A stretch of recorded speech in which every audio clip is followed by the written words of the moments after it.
Hi everyone, welcome to our first bonus call for the Fix Your Money Leaks course.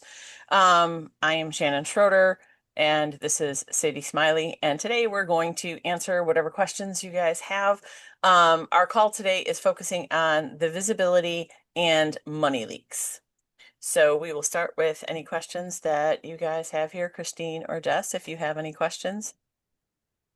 No, not right now. That's okay. Oh, Jess, do you have any questions about the visibility leak or the visibility leak or money leak?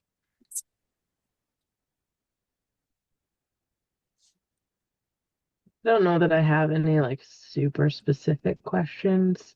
I know I have the leaks, and I know that the things that you put in the course are going to help a lot. Um, So what I will say when it comes to visibility, most of the sub leaks, when we look at the visibility leaks, we've got the first one, which is opportunity blindness. I'm gonna set that one off to the side for a minute. But the other ones, I'm gonna forget all the names, I have to look at them. The opportunity avoidance, the promotion of paralysis, and the follow-up avoidance. Those, although you need a system for them, they are so much mindset.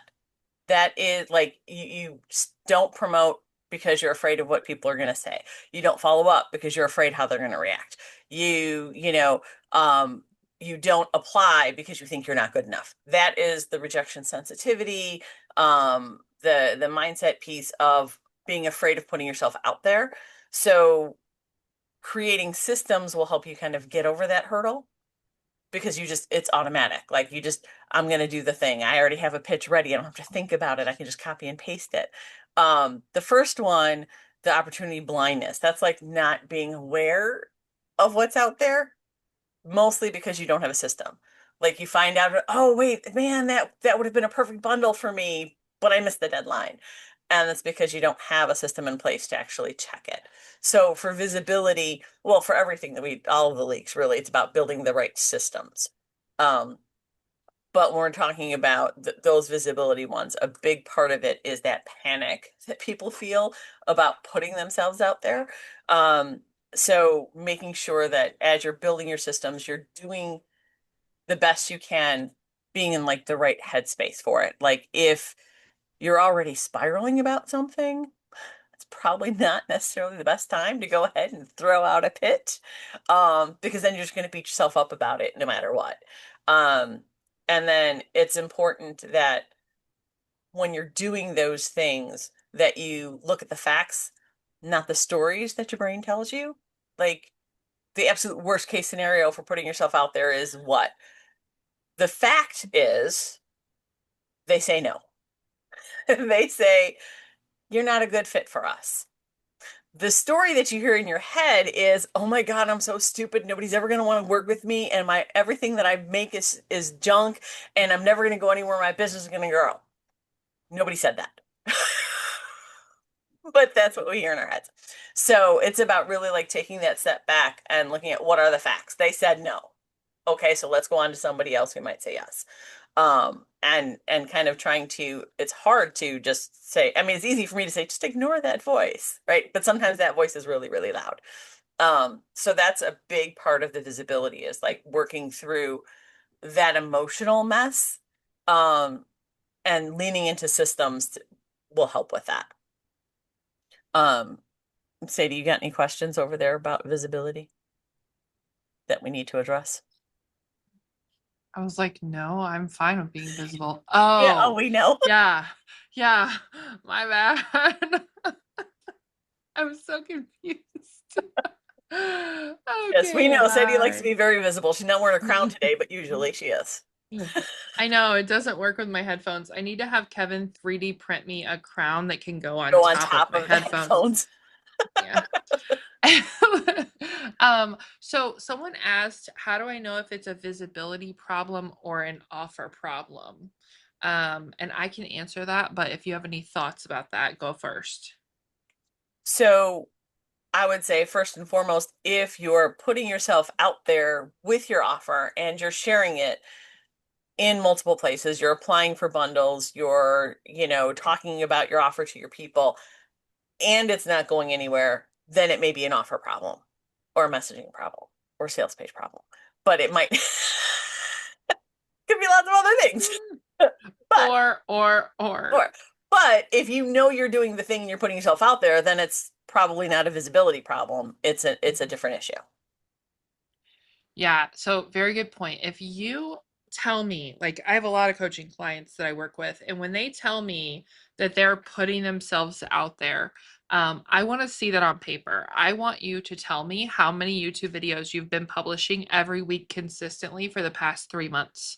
I want to see how you're repurposing that. Are you doing YouTube shorts? Are you doing, like what are you doing to be visible? And this doesn't mean you have to be on every platform. In fact, I recommend just doing one platform to start. And once you're making money with that and it's working, then add other platforms. I don't recommend starting with all of the diversification. But when people say, like I'm putting myself out there and nothing's working, nobody's buying, like how visible have you actually been? Because if you've posted 13 YouTube videos, but they've each gotten 4 views, you're actually not being visible. So there's a difference in putting yourself out there and actually being visible. And so you have to make sure you're looking at the data, and definitely separating that from the emotions and how you feel, because that's what happens most of the time when people come to me. They're like, I'm putting myself out there and nothing's working. And they're just like spiraling at that point. So you have to make sure that you have realistic expectations on the timeline as well. If you just started your business, and you really don't know who it is you're talking to yet, you haven't honed in on your perfect person, then the videos you're putting out and the blog posts or what have you, social media posts, they're kind of just practice. And they're for you to get feedback and for you to understand your people. And then you're going to become more visible. Does that make sense? Yes, that makes sense. The real visibility as opposed to the attempted visibility. Yes, because we have to make sure we're collecting the right numbers and the right data. So you saying that you're putting yourself out there, cool, then you're doing the thing. That's not a visibility leak necessarily, right? Because you're doing the things. It's more of a like, you need to do it differently or you need to do it longer. Right. Or And if it's if an, or go if ahead. it's an offer thing or a messaging, Yep. like that's like the Yep. next step. That's once you actually get the eyeballs on your things, Yes. then you start looking at what is not working from there. Yeah, so if you have like 500 people that have seen your sales page and nobody's bought, then that is not a visibility problem. That is an offer problem. That is a messaging problem. That is a sales page problem, most likely at that point. So, yeah, if people aren't seeing your content, then you need to work on the visibility. If they're seeing your content but aren't buying, it's likely the offer, the messaging. It's very rarely the price. But they have to know, like, and trust you. So the visibility is knowing and liking, and then the sales pages, they're going to buy if they trust you. And Jess and I are actually in a couple weeks going to do a call about that too, about like identifying which part of the funnel is the problem and fixing it. Because yeah, if you can get the eyeballs, awesome, then you need to fix your funnel. But if you're not getting the eyeballs, you got to make some more videos, make more polarizing content. You don't want to just be like middle of the road on everything. Nobody likes somebody that's in the middle of the road, to be honest. Like, it doesn't work. If it worked, then we would not have a two-party system that is ruling in our government, right? If people liked people that were in the middle of the road, we would have an independent. And we can't even get independence to win in Phoenix, in a city, much less a state or a country, right? Because people don't like it whenever you're not polarizing. They want those extremes. And so you have to be, and this isn't polarizing in a bad way, but you have to be, take a stance. I just saw a video this morning that said take a stance. You have to really To own it and show, lean into yeah, it, and yes, lean into so it. that people know Yes. who you are. Because if you're middle of the road, Yes. you're like a little bit over here and a little bit over here, then Yeah. it's a muddy picture. Yeah.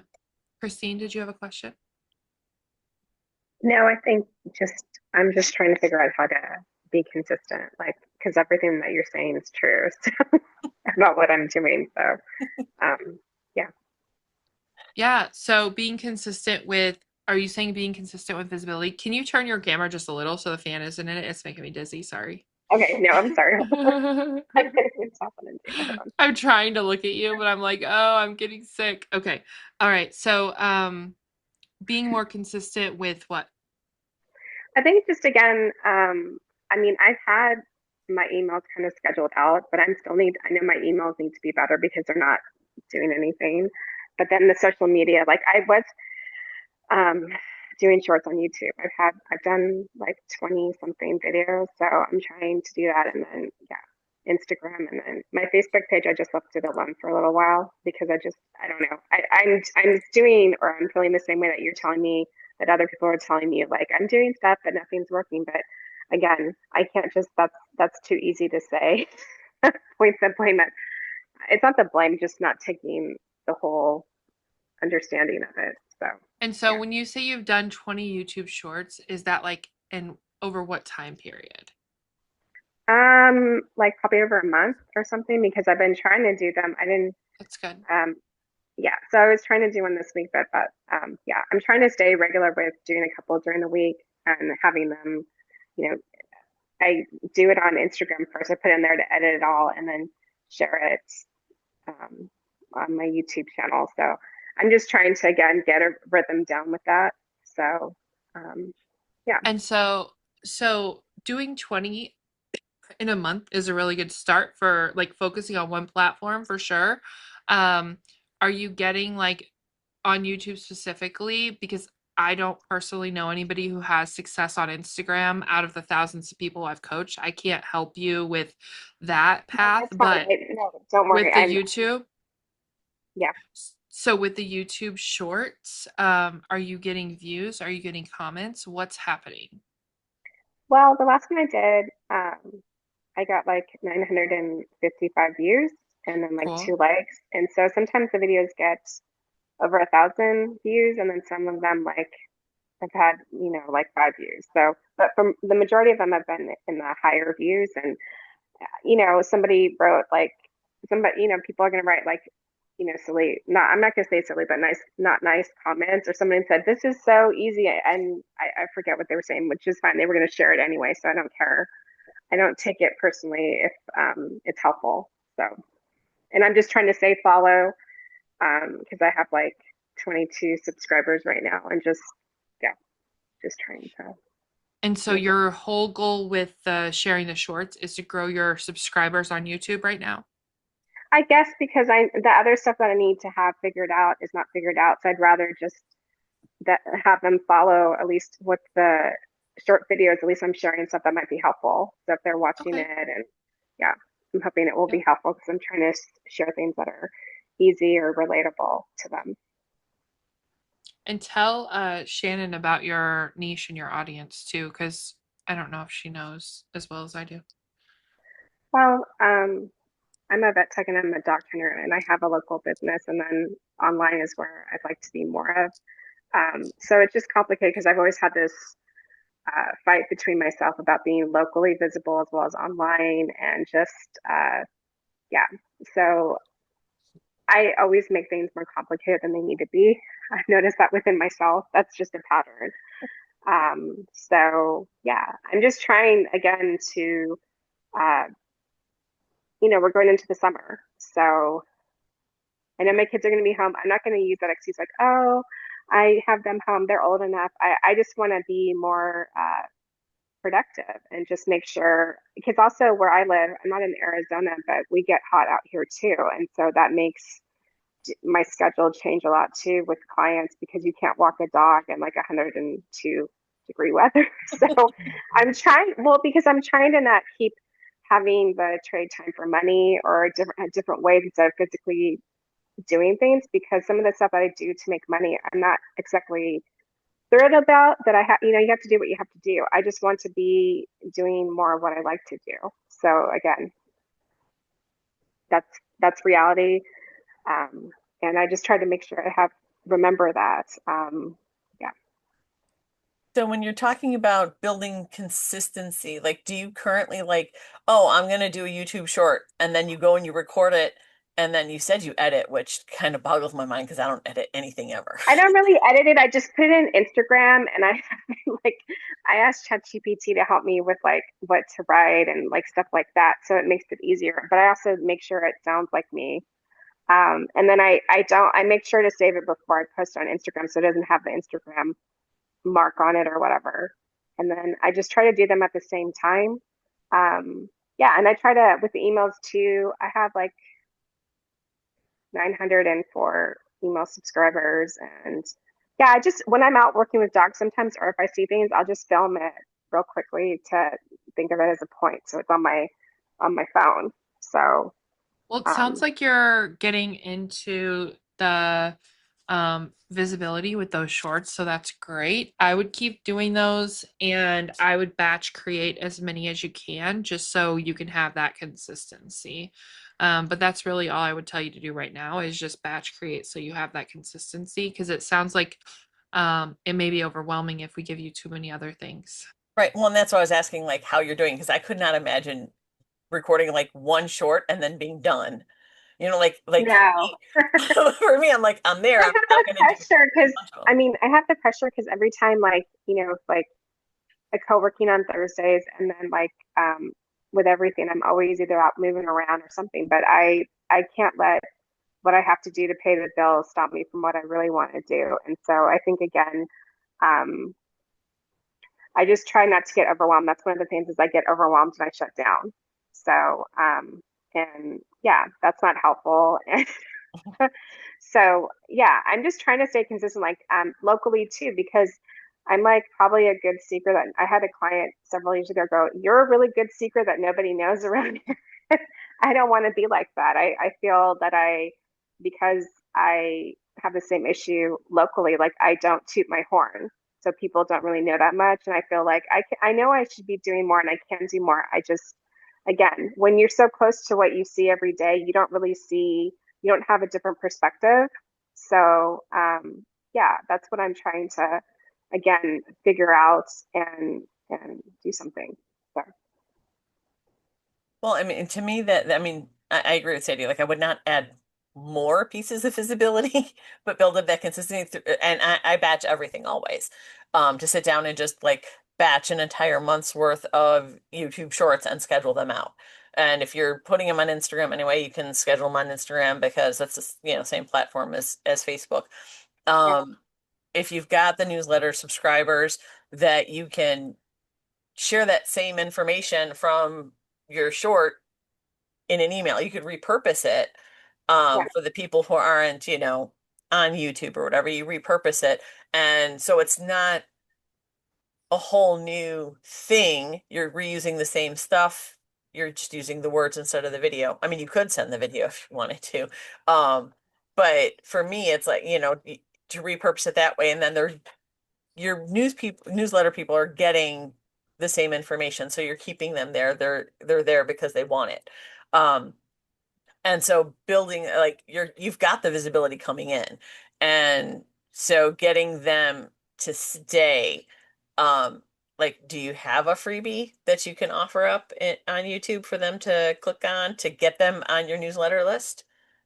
yeah. I mean, that's the thing is I had a bunch of freebies like a couple of years ago, and then I kind of they didn't have any welcome sequences, or it wasn't. It just so I and also whatever. There's other things, but I do have a socialization freebie, and so I'm trying to figure out. I'm trying to add the welcome sequence to it and just promote it that way. I still think it would be helpful, even if you have a new puppy or you don't, because a lot of people make the mistake of flooding their dogs with too much, and so that's what I see.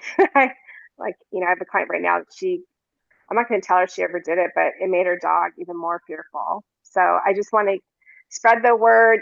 That's my thing is, yeah, I don't toot my horn. And I think, again, like I sabotage myself too, because if I get any progress, I get all excited and then I just sit down and don't do it. So, and that's the thing too, is I see these things because I also don't want my children to do it either. I'm trying to teach them not to do what I do. But yeah, I think I get excited. Like if someone wants to sign up, or I used to check my emails a lot more. And I'm trying to not, again, you get too excited or you take it too personally and then you like shut down. And I can't take it personally because what am I supposed to say? Um, yeah. So, There's nothing you can say. And so yeah, like limiting, like if you know that email is going to trigger you, that just set it so you're only checking it twice a day. You're going to do it at 9 a.m. and 3 p.m. And so that way it's not that constant refresh, refresh, refresh, refresh. yes. Yeah. And That's that's what I'm trying to do. I'm trying to not go over there all the like check like I used to do. I'm trying to, again, my thing is also use the time that I have efficiently. And yeah, that's still a struggle for me. And just the transition from working in my car to coming at home and trying to just that whole transition can sometimes throw me off or sometimes it can't. So I'm trying to recognize what I'm doing and trying to not keep it going. So yeah, You might want to, if you're transitioning, like you're saying like you're outside work and then coming home to do this, your online stuff, yes. yeah, Um, if you create kind of like a transition ritual for yourself, and ritual, like I really don't necessarily like that word, but like a repeatable routine for you so that like when you come home, you have, 10 minutes of downtime or whatever to like reset your brain. But then you do, maybe it's a specific playlist, or you light a candle, or you have a specific drink that is this is my online time. And at first it might feel a little bit silly, because you have like a process to get started, but you're teaching your brain that, oh, I have this tea, that means I do this. And it becomes linked in that way so that every time you have the tea, your brain's like, oh, it's time to work. Um, and that kind of ritual, that kind of routine helps that transition so it's not so jarring from your brain, because your brain is absolutely carrying everything that you just did for the last 5 or 6 hours or whatever, and it's still playing in your head. And so that's playing, and you're saying, no, I got to focus on this now. So your brain's trying to hold too many things all at once, and something's got to give. And the stuff you haven't started yet is going to be the first to go because you're not in it yet. Yeah. And that's the thing too, is I come home and I go, I don't know what I'm doing, or I don't know what I'm and yeah, so that's why yeah, it's just a vicious cycle of coming home, trying to tell myself I'm gonna work on things and then yeah, not doing as much, or that's why I feel the pull, because locally that's where I'm have money. I'm making money to support, to pay the bills. Whereas online, that's not it. But you can't neglect what you really want to go after. So, yeah. So if that transition time is hard to help set yourself up for success. So like today, whatever so let's say batch 10 YouTube shorts, and you know that you need to add description, links, tags, whatever you need. Like maybe you just did the recordings. Well, then you just, on a little sticky note or in your planner or whatever you use to organize your shit, you write down, add captions, add descriptions, so that when you come in tomorrow, it's not, what do I have to do today? I know I have stuff to do. You have it right in front of you. Like you're Yeah. easing that friction for yourself, because if I have like 42 things I could be doing, your brain's like, I don't know. Yeah. So decide ahead of time. Like when you're done today, make a list of 3 things that, like, these are the 3 things I'm gonna do tomorrow. If you get more than 3 things because you're having a good day, awesome. But those are the 3 things, so that you sit down, your brain doesn't have to decide. You don't have to think about, what do I have to do, because there's so many things. It's these are the things I'm going to do. So just decide for yourself, because you're leaving it. I'm done for today. This is what I'm going to do tomorrow. And then again, you're just, part of that transition thing is about having too much to decide, too much to think about, not having a plan, and then you spend 20 minutes of your hour going, what should I do? I don't have a plan. Let me create a plan. And then you create a plan, and then you recreate a plan, and you don't actually do anything. If you have the plan ahead of time, then you sit down and you can just work. Yeah. And I think that's also like, I label it like money making tasks, because I know I do stuff that is not money making tasks. Like, so that's another thing to try to put in my brain as well. So, like this, yeah. No, you're absolutely right.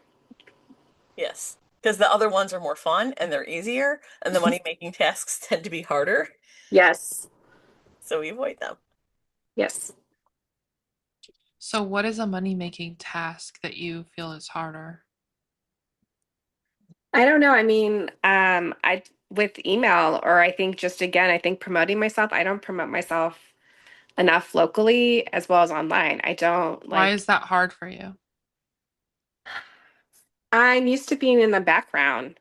I don't like, I know that with myself, I don't like the spotlight on me, even when I'm around people. I think I like to So be silently productive or something. if you Um, don't like the spotlight on you, who is the face of your business? no, it's me. I mean, that's why I'm conflicted because So I why like, would you make a business that has your face on it if you don't like the spotlight on you?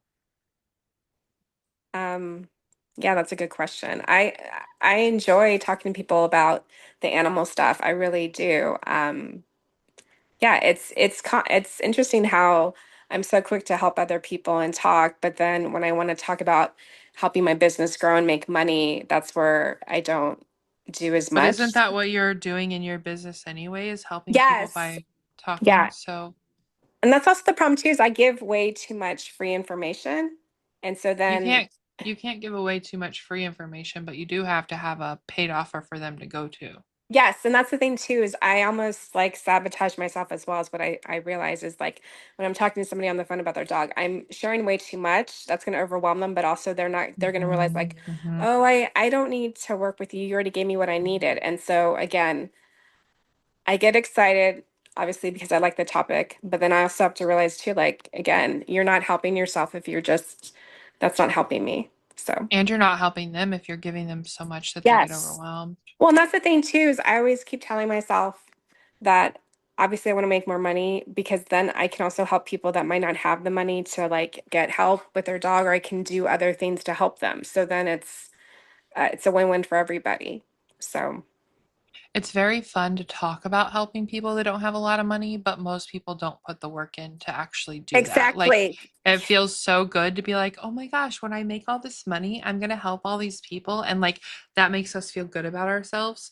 But at the end of the day, if we're not putting the work in to make the money to help the people, that's just us like building our egos. Yes. And, and that's not going to build your bank account. So, No. I wouldn't think of it as the spotlight on you though. You should be spotlighting dogs and their behavior. If you're helping people with their dogs, like the spotlight technically is the dog, Yeah. right? So that's what I would be thinking. Instead of thinking, "Oh, I don't want the spotlight on myself," that kind of thing, I would just be like, "How can I spotlight these dogs that I've helped? How can I spotlight these owners that I've helped?" and kind of go at it from that angle. Yeah. No, that is, and that's what a lot of the videos are just me. They're not my face. They're just me either with a dog or just trying to share a quick tip that's helpful. So, So why do you um, feel like that makes why do you feel like there's a spotlight on you then if you're I not even actually showing your don't, face? yeah, I don't even know why I feel that because it actually makes me be more productive when they're shorts. I think what took so long for me to get on YouTube is I thought I had to have a really long video. So when the shorts came out and then when you started talking to me about it the other month, it just clicked like, look, just make it short. I already do it anyway. I film stuff anyway, so it just clicked. So yeah, I like the short ones because I can it's easy, it helps them and I feel again, I'm being productive for them too because it's quick information. So yeah. Definitely. Yeah. But yeah, like just giving them one thing instead of overwhelming them will help them and it will help you. So that's good. And don't think of it as a spotlight on yourself. Just figure out how you can spotlight the dogs and the people, and then you don't have to stress about the spotlight part. Um, Yeah. okay. Somebody asked, how do I get visible without feeling salesy? And I feel like that's a good question to end on, because it kind of is like in the same vein as what she was talking about. So, Shannon, how do I get visible without feeling salesy? I think that for me, it starts with what's your purpose? I mean, yes, we're all here to make money, we're all selling something. But if if that's your only goal, I think you're probably gonna have a harder time because Yep. you're gonna come off as someone who's just there for the money grab. Most Mhm. of us, I mean, truly in my membership and the clients I work with, I don't see it anyway. Everybody's like, oh, I want to do this because I know I can help this type of person.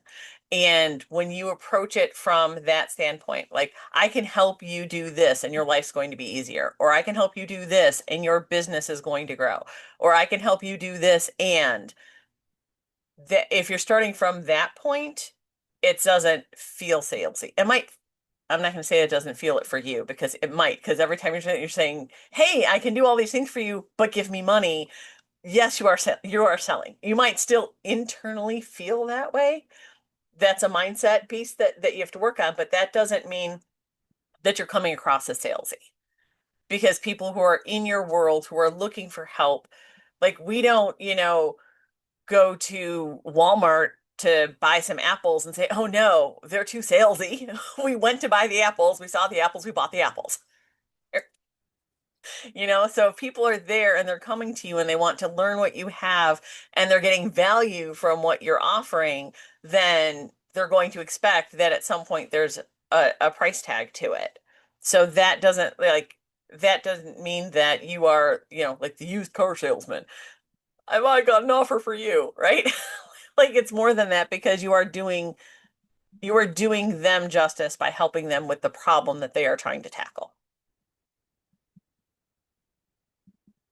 I was taking notes because that was good. So my answer to how do I get visible without feeling salesy is just like ditto what Shannon said. No, number one is teach something. Teach whatever it is you know.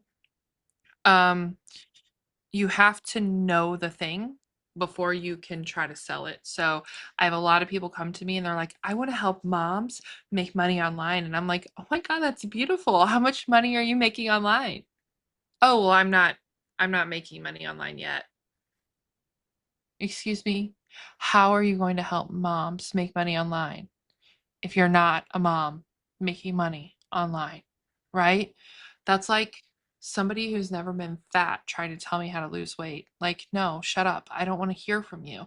If you haven't done the thing, then you have no business teaching the thing. What is that saying, Shannon? Those who can do and those who can't teach, or something like Yes, that? that is the saying. And as a teacher, I am really offended. Thank you. I'm just saying, like, everybody thinks that they can get online and teach something. And I'm like, you have to do it first.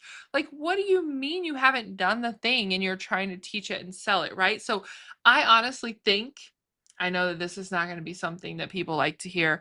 I honestly think a lot of the imposter syndrome is well deserved. You should have imposter syndrome if you haven't done the thing and you're trying to sell a course teaching me how to do the thing. You should, because you are a literal imposter if you have not done the thing and you're selling me a course about how to do the thing, right? So don't be an imposter. Uh-oh, we lost Christine. She's not an imposter. She's walking the dogs. So I know she wasn't offended by that. But you have to teach. Number one, teach. People want to learn. Teach something that you've already done. Share your stories. Like yesterday, I shared a video of me singing terribly off key, by the way, terribly off key, but with my whole chest.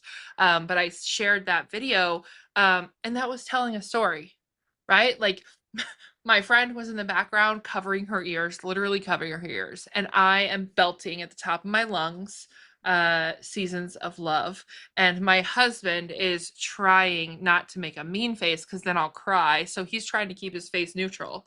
But what did I do? I like showed everybody me singing with my friend in the background going like, oh dear Jesus, and then I show my husband being like, I'm just driving. I have no opinion on this.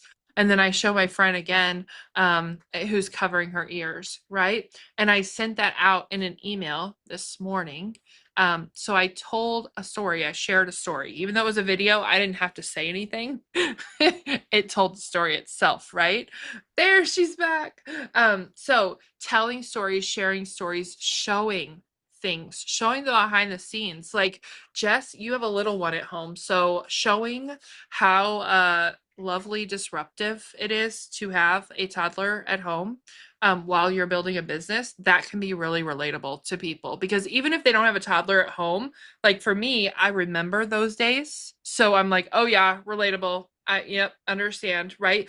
And then some people, like, they won't have a needy toddler, they'll have a needy something else, right? It's a lot of people, especially my age, are taking care of their parents right now, right?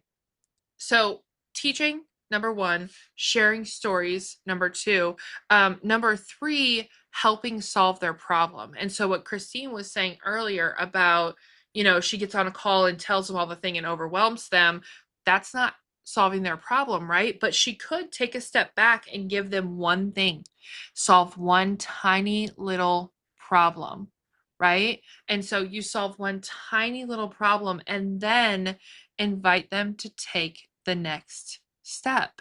And I love the analogy of, like, when we go to the grocery store and we want to buy an apple, there's no emotions attached to that, right? But especially as women, we tend to, and I say we, y'all, because I don't do it. I know, I do sometimes. But as women, we tend to attach emotion to way too many things. We attach emotion to how many sales we made. We attach emotion to how many people open our emails. Like, what do you mean? What do you mean? It's dollars and cents. It's dollars and cents. There's no room for you to spin out over somebody not clicking in your email. Take that time and energy and write a better email that people are going to click on. Right? And Shannon's like, "Oh boy, it's not that easy. Let me go into all these things as to why it's not that easy." But it's No, dollars and I was not cents. going to say it's not that easy. I was going to say, if you're spinning out on, oh my gosh, I didn't click on my email. Do you feel bad when you don't click on someone's email when it lands in your inbox? No, life got in the way. Sometimes you just delete, delete, delete because you can't deal with the mess. They may have done that to you. And so it was not a personal, oh my gosh, her email is dumb. It may have been, I got too much shit going on in my life. I can't deal with this right now. And they just delete it. And so The if, world does yes, not revolve around you. yeah, Got it. very much so, yes. So, and so, yes, it's not that I think it is still easier said than done, but Absolutely. That is fair and I agree.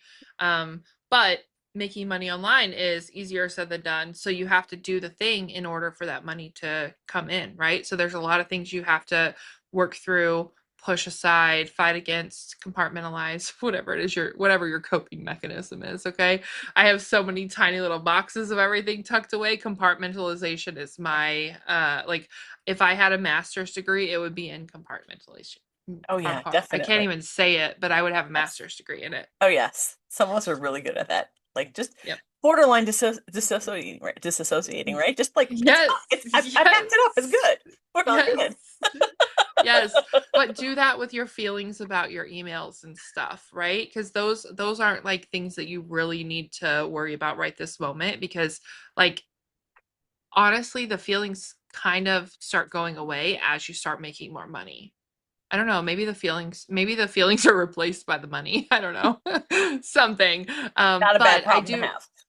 Right? But I do notice, like, I sent the email yesterday and I went in and I calculated how much money Pam made with her emails. This is someone who 2 years ago was not sending very many emails, didn't like doing emails, was scared of selling all of this stuff, right? Someone who 2 years ago made $10,000. And so I went in and I saw that she made 121,000 something from her emails. And I'm like, man, she doesn't have those feelings anymore because she made that money. Like, she took us out to lunch. Pam took us out to lunch yesterday, you guys, in Sedona, not at like McDonald's, like a nice restaurant, okay? And I don't even know how much it was. Why do I not know how much it was? Because Pam swiped her card and didn't even look at how much it was. And she gets in the car, she goes, "Oh, I didn't even look at how much it was." She was like, "That felt so good." And I was like, "Amen." So you can either have room for the feelings about your selling in your emails, or you can have room for the money that's going to change your life. You cannot, they can't coexist. You can't be crying about, oh, I don't want to sell, and making the money required to have that kind of freedom. I think that's a good way to end there. Right? Bam. Money and freedom. That's it. Yes. Yeah, all right. So join us for the next call. We'll talk about the rest of the leaks. And the questions were mostly about visibility. So I don't think that I think that people have a money leak, but they know what they need to do to fix it, essentially. Well, yes, find where you're spending money unnecessarily and stop. Right. Right. Like literally, I was telling a client this morning, she's spending, I don't know how much money. I'm scared to find out, but she has an SEO guy that she's, paying every month. And I go and I get access to her Google Analytics today, and I'm like, you had 563 page views in the past month. And she's been paying this guy for a long, long time, like at least a year, if not longer. And I'm like, so maybe we need to see how much you're paying for this, because it's clearly not really doing very much. That's really bad because I don't do Yeah. anything. I admit I suck at SEO and I have, as long as I post to my blog post, a few thousand views Yeah. without I trying. mean, So that's bad. yeah, I mean, I have a blog that has some half-assed blog posts, and I haven't touched it in over a year, and it gets 3,000 page views a month. So yeah, if you're spending money, it needs to be giving you an ROI. Or if you're in the passive income ramping up stage, that's okay. You're not going to get the ROI right away. Like if you were to hire an SEO, right? You were to hire someone to help with the SEO right now, give it 6 months, yes. But if it's not growing and inching up, and you're not seeing some results by then, they need to go and you need to figure something else out. But that's with everything in your business. If you are in a gazillion memberships, go in and see what you're getting charged monthly, and like, is it worth staying? Because some memberships, like Diane's membership, I'm in her WordPress membership, right? Do I use it? No. Am I staying? Absolutely. Because when I do need to use it, it'll be worth the $9 a month I've been paying. Yep. Right. So you just have to measure, like, am I getting an ROI from it? Is it one of my safety nets? Like Diane's membership is definitely one of my safety nets. The monetized inbox club, I think, is going to be a lot of people's safety nets. They're not going to go in and use it right away, but when they want to use it, when they're ready to use it, they're going to be glad that they're in there.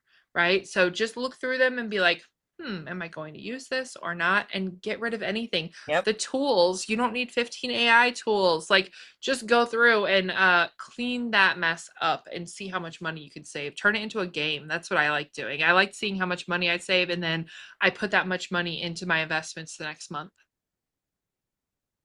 That's smart. Look at that. And then make yourself richer. Yes. Okay, I guess we can end on that note. Love you. Bye, guys. Bye.